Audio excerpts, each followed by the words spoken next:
Hello, everyone. Welcome to the space to empower your mindset to unapologetically live your best authentic life. Today's topic, the effects of alcohol and drug abuse among youths. The goal is to help children recognize the negative impact of alcohol and drug abuse, and also to show support for parents with teens who may be experiencing substance abuse. Why do we care? Because youths are the future and the foundation of our society. According to research, substance abuse among teens lead to emotional and mental developmental delays. And in some instances, it could lead to inappropriate adult coping skills. So today, I am honored to have a special guest, Dr. Pauline Pax-Maxwell, who's just recently graduated. She's a psychiatric nurse, nurse practitioner, and recently earned her doctorate degree in nursing. I respect this woman because she is huge on service, even though she does everything behind the scene. So everyone, it is an honor to have our special guest, Dr. Pauline Pax-Maxwell. So, Dr. Pauline Pax-Maxwell, I want to introduce you and allow you the floor to tell us about, yourself and why do you care about substance abuse amongst teens. Thank you, Rebecca. Thanks for having me. I'm delighted to be a part of this discussion. My name is Pauline Pax-Maxwell, as you have already known. I'm a nurse practitioner by profession. I earned my doctorate degree earlier this year. I practice with youth. My practice is more focused with the youth. And in your daily work life, you see where youths are becoming more and more affected by drug and alcohol. I have a teenage son who is 19 and my daughter is 26. So I'm right somewhere there. I have nephews who are between the ages of 9 through 16. So I have a passion as to where our future will go based on how we are navigating the lives of these youth.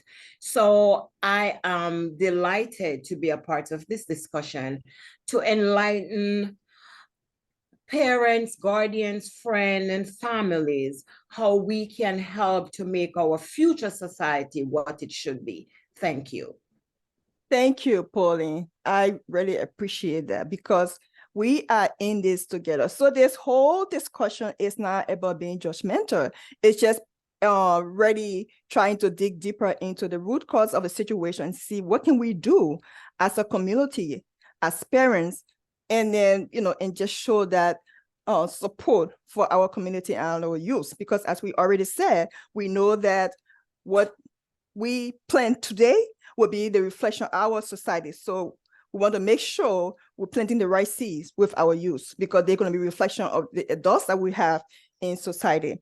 So along those lines, I want to ask you, Pauline, can you recall a time where someone you knew was negatively impacted by substance abuse? How did that make you feel? Okay, for sure, Rebecca, I can relate to having a close family friend. It's a young man. I'm thinking he's about age 22 or 23. And when I met, I kind of knew him before, but when I come into closer contact with this young man, this is when he was sentenced to prison. This young man has been a scholar all through school. He's from a background of parents who are religious, been in church, and I'm saying of good upstanding upbringing. And for some reason, peer pressure, influence from all outside negative had caused him to be a victim of drug. And as I said, maybe from peer pressure. But he was a third year university student, meaning he's almost ready to graduate, just one more year. And he fall prey, he fall one of the victims of drug abuse, and he ended up robbing an institution, and there was somebody lost their life in the process. So at this point, here we have somebody 22, 23 years old who is either going to be sentenced to life imprisonment or given 25 to 50 years. This is a young man who had such a bright future because he had gone through elementary, gone through middle, gone through high school, in college, a very prominent university, a third year student, and here he is ready to be sentenced to prison. And that really, really hurt my heart. And I'm sure a lot of people can attest to situations similarly where prominent, even just normal men, women, not really in college, but they have their future ahead of them. And because of drug and alcohol and peer pressure, they become victim of. So that had really have a serious impact on, how I view this pressure of from society and from others on individuals who become caught up in the system of drug and alcohol abuse. Yeah, Pauline, that's a really good point because a lot of time we have, youths and that, eventually become adults and they in a situation where they have a promising life, but because they've been impacted by either environment or peer pressure and all of those things, and they get a certain situation where their whole life is ready just to an end at a very young age. And not just that, it's because it's not just affecting that particular person, but it's also affecting everybody else connected to that person, and it's heartbreaking, especially as a parent, after you pour so much into your child and then realize that that's how their life will end up. So I can totally relate to that. And that must be really difficult. I know I was just talking to another friend who told me that they were burying someone that was her friend because of the same substance abuse that led to his death. And she was really heartbroken. She said that was her childhood friend, but he was struggling with substance abuse, and they were also burying him because, overdose and all of that. So, it's really tough. There's just so many issues, and we all just don't want to talk about it. Or sometimes we're just in total denial because we don't want to address the issues. So I think that when we really open up to these kind of situations and see what is the cause and what can we do as a society, being non-judgmental is really can help us go towards an upward trajectory. So along those lines, I would like to ask, the next question is, what do you think are some of the risk factors for substance abuse among youths? When I say substance abuse, that would be alcohol or drugs. What are some of the risk factors do you think? All right, so there are multiple risk factors that can lead to substance abuse. It could be alcohol, a drug, illicit drug use. And this has to do with an individual's socioeconomic background. Sometimes people think, most times, the pressure in a lower income area tend to be less able to manage because of money. Socioeconomic is boiled right down to financial status, money, because sometimes somebody who lives in a middle class, upper class neighborhood versus somebody from a lower class neighborhood, if both children are exposed to drug or illicit substance, because of financial status, a family is quicker to get help Right. for that individual, rather than somebody who their main focus is just trying to pay the bills, get some food on the table and stuff. So when a child in a household of a lower economic status get involved, it's harder for those parents. If the service is not for free, sometimes they just fall by the wayside. So socioeconomic influence can cause a very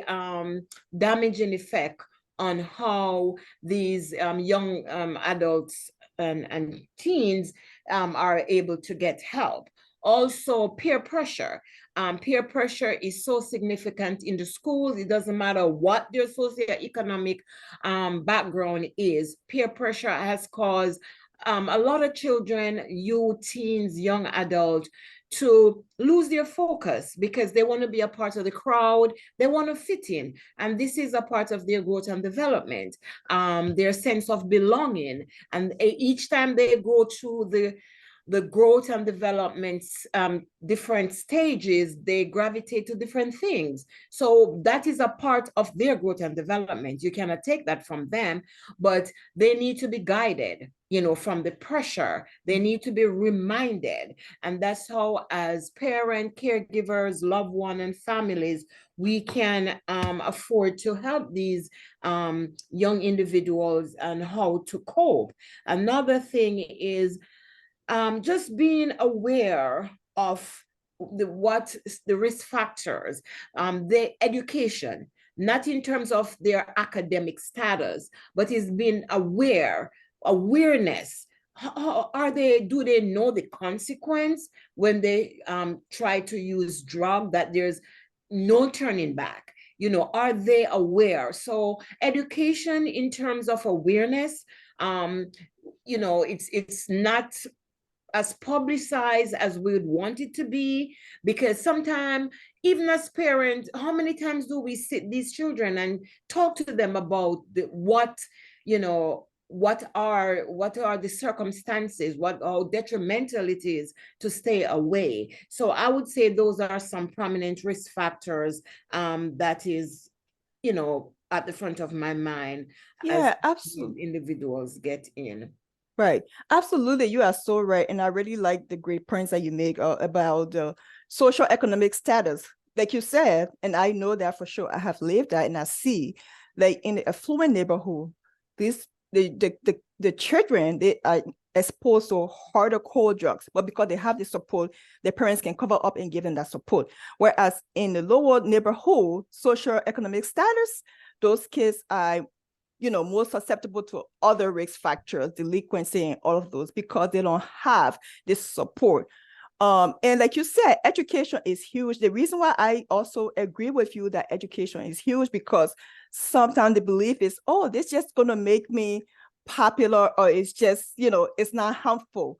They don't realize that really key, like when we first started, it because the developmental stage teens, where they are, it can lead to emotional, mental delay, and adult coping skills, inappropriate adult coping skills. So this is like a lifelong thing. And most of the children don't know that. They just think that, oh, I'm just experimenting. Oh, it's going to give him my independence. But they don't realize, the severe consequence. And because they're developing, research shows that these kids, because they are teen in that developmental stage, they are more susceptible to being addicted to drugs because of the stage they're in right now, as opposed to a regular developed adult. So that is huge. And like you said, the peer pressure, because I remember my dad, he told me the first time, for instance, he was exposed to alcohol was a freshman in college, and he wanted to belong. And did that cause him on so many levels, emotionally, professionally, all of those things. And as a result, he was very paranoid about his children ready staying focused, just because he was trying to protect. He said, I made my decision and I have to pay for it, but my children do not have to experience the same thing that I experienced, So it's really huge to know all those things, because knowing that it's not just going to be a fun thing that you do and get away. You are putting yourself to addiction. Not just that, if you are predisposed because of your hereditary, genetic factors, that even put you at a higher risk, of becoming addicted. So that is really huge.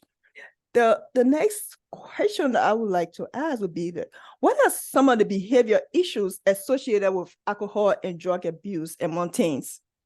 Okay. From a medical perspective, some of the behaviors goes to mental health issues. It is aggression, agitation, impaired functioning, because it alter your mental status, it alter your thought process. Therefore, if an individual thought process is altered, they are not thinking logical, they have poor judgment, they make poor decision. As a nurse in the past, working in a maximum security prison, where we have youths, and I also happen to work with adults, and I have youths from as early as 14 who have committed murder. And looking through their intake information, I discover that at the time of the crime, they had impaired thought process. So their judgment was altered, poor judgment, and they commit crimes that once they are detoxed and they are now thinking logically, they just cannot believe themselves. They become very depressed, and it caused a lot of them to commit suicide, and also their lives change forever, because this is the outcome of having have to deal with abusing drug or alcohol. It caused severe mental health issues. It also caused severe altered mental status and mental function and thought process. And after your thought process is altered, you develop poor judgment. Afterwards, you're just useless, because everything else is not going to be good. Mm-hmm. Yeah, that is so true. Just having that altered mental status can lead to many things, like just knowing locally and from the news and the local high schools, you see all the fights that occur because of the drugs. And these kids start being exposed to drugs when they're very early, from middle school, and the way they have the packaging of the drugs through the candy and all of that. So by the time these kids come to high school, they're already kind of leading to that addictive personality. So, I mean, those things really impact them. And that's why sometimes they'll have fights all the time, fighting the teachers, the students and all of that, very disruptive, And because of all these behavioral issues, a lot of them have low self-esteem. They're not really aware of where they are. And because of that, they also have poor grades. Some people even get connected to gangs because they see that that's going to make them more powerful. And some of them even, like you said, depression, anxiety, all those different things that is associated with drugs and alcohol. So yeah, that is huge. So it's really important that we really let these kids know, because they really don't know. A lot of them don't know the negative consequence and the long-term effect. They really don't. So that's what we really have to, let these kids know what they're getting themselves into, because they honestly, most of them don't know, and they don't really want to know, because sometimes they feel that people are judging them. So that could be another aspect. And but here we're really trying to, since this is a space that we have an open discussion and being non-judgmental, and because we are together, we believe that collectively we are stronger. So that's why we're here, to bring these things to the surface and see what can we do as a society, because it has to start from somewhere. So along those lines, I would say, how are mental and emotional health impacted by the youth substance abuse, their emotional, mental status? I mean, we already kind of went over that, but that's one of my questions. Okay, it's fine. I can elaborate some more. So for our youth, as we spoke about it earlier, they start as early as middle school. And these are guys and girls between the ages of what we say 8, 9, 10, 11, 12, 13, up to what, 14 years old, up to 13. Those are tender age. I'd still call them babies because they are not in a growth and development stage to be able to handle certain situation. They still need to be guided. They still need to be reminded. So if as early as that age, they are exposed to alcohol or drug, their developmental process is not at that maturity. At no level are they able to even take control of what is going on. So they develop from that age to high school, to middle school age, to high school, even to young adulthood. They become so impulsive, they become irrational, a lot of depression, a lot of anxiety. They develop pseudo hallucinations, delusions. And with that being said, here we go again. They have very poor judgment. Their thought process is so altered that because of their impulsivity, they are not able to function. They can't keep a job.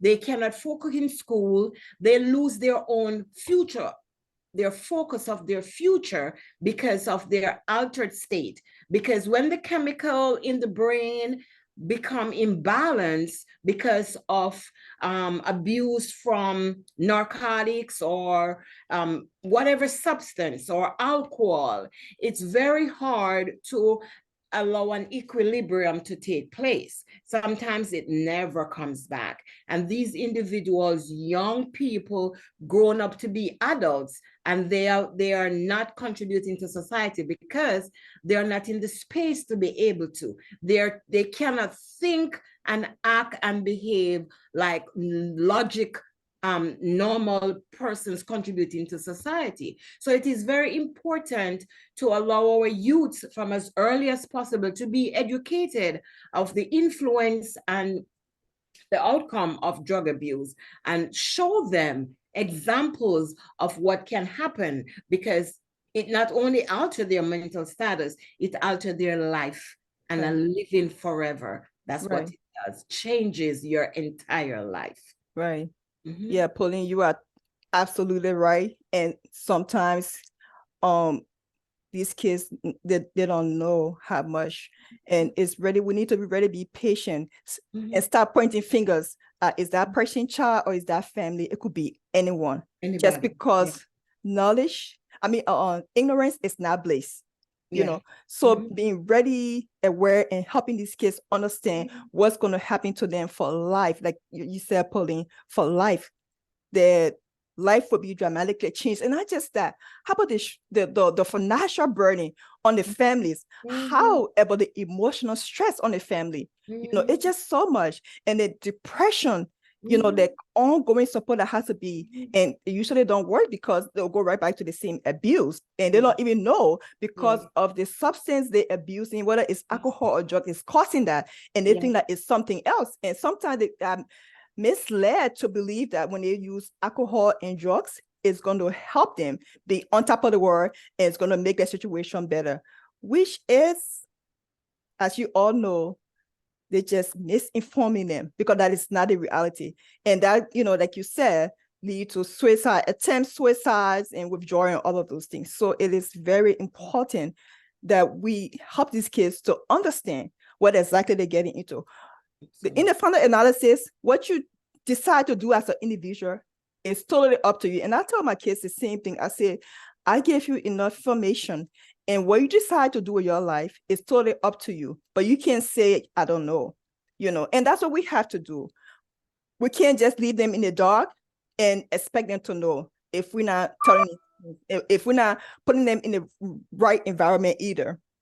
So along those lines, I would like to ask the next question. Do you think that society our society culture has inadvertently promoted the use of drug and alcohol? If so, why do you think so?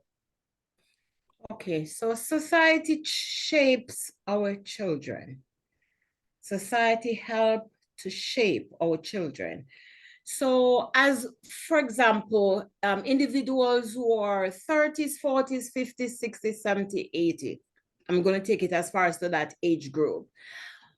The technology that is available today, it wasn't available then. Nowadays, our children from as early as a year old, if you give them a cell phone, they know how to navigate.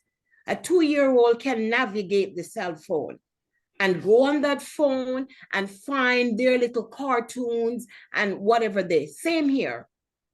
As a young child, boy and girl, as they grow up, they have all the media that is possible. Social media has helped to shape because they want to live that life. As we mentioned earlier, they want to belong, they want to be a part of, they want to be able to talk about experiences among themselves and their peers. What they show on television, everything is there, nothing is hidden. Also, how much is society pouring in to our youths from as early as kindergarten about staying away from drugs? Maybe once or twice in the school year, they might have a workshop or have somebody come out to the schools. In my opinion, it should be a part of the curriculum. If this is something that we're trying to promote, we cannot do it intermittently. It has to be consistent. So it should be a part of the curriculum. They learn math, they learn science, they learn sex education, they learn cooking, they learn everything. Therefore, abstinence from drug and alcohol, these supposed to be a part of the curriculum. Every single school year, one of the semesters, they should have that in the curriculum instead of promoting every other areas of life on the television, on social media, during the news, when something happened. How are we helping our youth to understand on a global basis, on a worldwide basis, on a international, on a level of a society, United States of America, New Jersey, Pennsylvania, New York? How are we helping these youth to understand the consequences? How much are we promoting it? So what is society and culture doing for our youths? Right. Yeah, you are so right. I totally agree that society has somehow inadvertently Yeah. promoted the Mhm. use of drugs. Yeah. And just recently, as you have seen, multiple states have spent billions and billions on that. There's a whole research on that. Multiple states, including New Jersey, have spent billions of dollars to make, for instance, marijuana Mhm. legal. Yeah. And that is something that is very prevalent among youths. Yes. In fact, according to research, because marijuana has been shown to be one of the most prevalent among youth, it interferes with short-term memory, and that leads to lack of motivation, learning issues, psychosocial, and emotional developmental problems. So all of those things, these kids don't know about it, but that's what it leads to. And because our society is so focused on, okay, how much money can we make now, as opposed to what is this going to cost us to rehabilitate all these addicts that's going to become adults? So even though in the short term, it may seem that, the economy is, they're giving a boost to the economy by all these purchases, but then it's going to cost society more to rehabilitate all these new addicts that they're bringing up. And think about our future. What is our future going to look like? Trying to spend all that money, billions and billions of dollars, trying to rehab people, because whatever you do, you establish your habits, and your habits become who you become. So when these kids, since they're being exposed so early as adults, that's who they're going to be. And sometimes it works where rehab would help, but most of the time it doesn't help. So, society, we can't just turn our face the other way and say, well, it's up to the parent or it's up to the individual, but we have to promote an environment where we actually make it clear that this is zero tolerance until you become 21, or let's say officially 18. Then if you choose to abuse drugs, that's up to you. But just because these kids are in that developmental process and because we know from research that it's going to cause, emotional, mental delay, and because they are highly susceptible to being addicted because of that developmental process, that is the more reason why we as society cannot just turn our face the other way and say, let them deal with it. We collectively have to deal with this situation and present an environment where it will be conducive for the youth to grow and develop as sound full adults, So as along those lines, my final thoughts of encouragement for parents and youth that may be going through some struggle. I'm gonna give you the floor and then we go from there. What's your final thoughts on encouragement for parents or youth that may be going through something similar? Okay. For parents, guardians, friends, and families who might have an individual, regardless of what age, youth, who is struggling with alcohol or drug abuse, my suggestive educational focus would be help. We have to be open with the fact that this is a reality. We have to accept the fact that this is something we're going to be dealing with. We have to seek help from, is it at a society level? Is it at our community level? There are so many resources out there. We talk to our doctors, talk to any healthcare providers for that matter. We'll be able to give different resources that can be of some help. So first, we're going to find resources to help these individuals. We know that there is a doctor, somebody of with a medical, some medical background in our community. Our kids go to school. We talk to the social workers. We talk to individuals who we are going to seek help from in the society. How are we going to help? We also have to check out the hospitals. They have support groups that can help our children, that can help us as parents and how to do. We also have to educate ourselves. How are we? Because if you are not in a position to help, there's nothing you can do. But if you have to educate yourself as a parent, as a family, as a friend, how am I going to help a loved one, a youth who is struggling with alcohol or drug abuse? What am I going to tell them? So first, educate yourself, get resources on board. Don't be embarrassed. Don't be feel as if you're the only one in this thing. And don't worry about who wants to judge, because this is a reality of life. This is something you have to face because it is here. It is for real. It is happening. You see this young person falling, losing their goal and their focus. Don't wait. Don't delay. Intervene now. Even if it's at a stage where we say prevention, step in, do something. Don't say, oh, well, it's not my child, it's my cousin's child. Say something, do something. Because if you wait, every delay is danger in everything. And the more you delay, is the worse this young person become. Is the further they're gone and being robbed of their goals and aspiration. So you be that person. Speak up, get help for this individual, and call upon their parents. If you think they're in a home that is not stable, say something. I mean, sometimes when we speak, it might cause offense, but in the longer run, somebody will say thank you. Normally, it say take a village to raise a child. It really does. The school, the community, the family, the friend. Sometimes parents become overwhelmed and they just drop their hands and said, I cannot do it. Please do it. Get somebody to help you. Even though USA. people say, oh, we don't want to talk to the police, we don't want to get them involved, there are resources within the force that can also help. So Mhm. help that child, help Yeah. that young man, help that young woman, Mhm. and you can help a future life to be saved. Yeah, Pauline, you are so right. Like everything that you said in a nutshell is about a collective effort as a society.